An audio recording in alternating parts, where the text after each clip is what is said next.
Marine archaeology has also been utilized in India off the coast of the ancient port city of Dwarka in Gujarat, uncovering further evidence in support of statements in the Vedic scriptures. An entire submerged city at Dwarka, the ancient port city of Lord Krishna, with its massive fort walls, piers, wharves, and jetty, has been found in the ocean as described in the Mahabharata and other Vedic literatures. This Sanskrit verse from the Moshila Parva of the Mahabharata describes the disappearance of the city of Dwarka into the sea. After all the people had set out, the ocean flooded Dwarka, which still teemed with wealth of every kind. Whatever portion of land was passed over, the ocean immediately flooded over with its waters. Dr. S.R. Rao, formerly of the Archaeological Survey of India, has pioneered marine archaeology in India.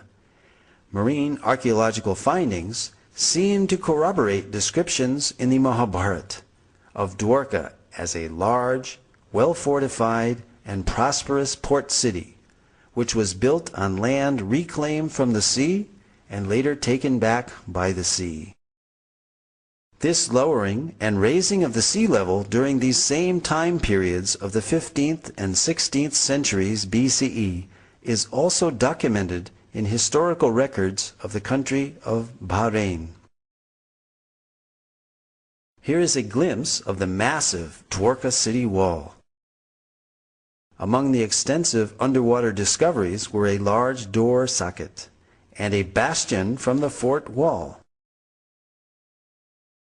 2 rock-cut slipways of varying width extending from the beach to the intertidal zone, a natural harbor, as well as a number of olden stone ship anchors were discovered, attesting to Dwarka being an ancient port city.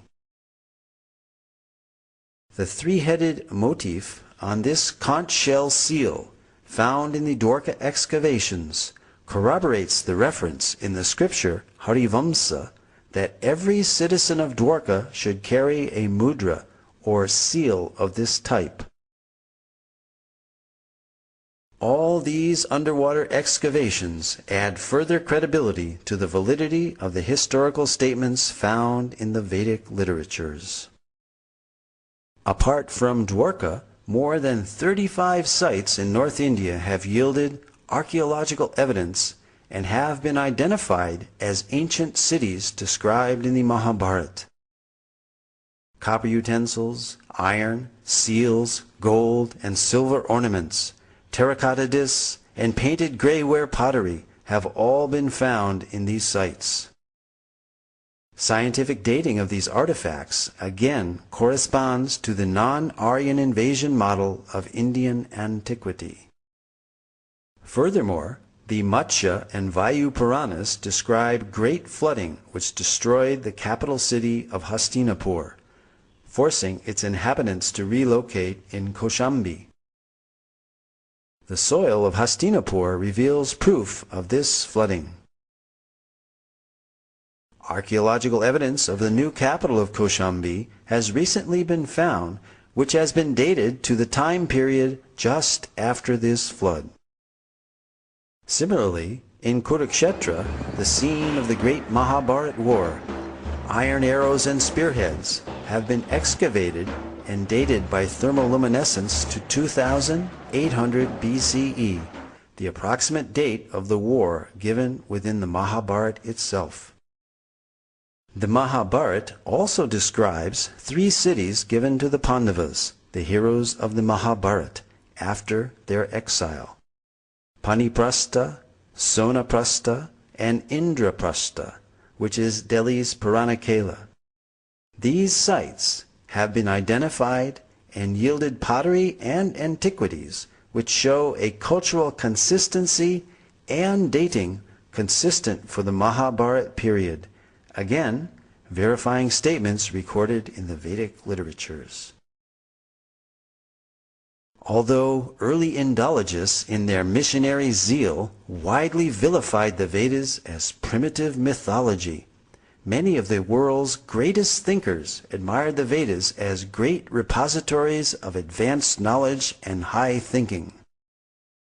Arthur Schopenhauer, the famed German philosopher and writer, wrote that I encounter in the Vedas deep, original, lofty thoughts, suffused with a high and holy seriousness.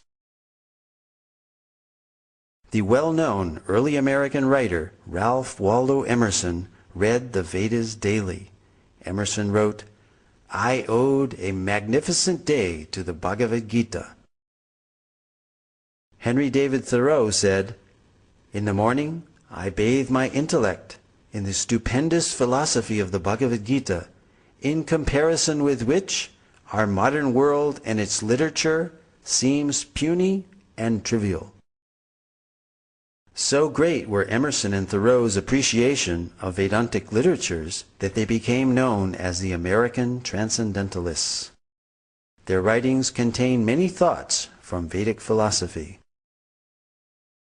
Other famous personalities who spoke of the greatness of the Vedas were Alfred North Whitehead, British mathematician, logician, and philosopher, who stated that Vedanta is the most impressive metaphysics the human mind has conceived.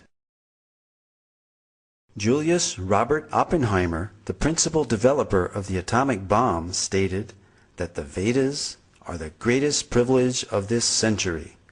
During the explosion of the first atomic bomb, Oppenheimer quoted several Bhagavad Gita verses from the 11th chapter, such as, Death I am, cause of destruction of the worlds. When Oppenheimer was asked if this is the first nuclear explosion, he significantly replied, yes, in modern times, implying that ancient nuclear explosions may have previously occurred.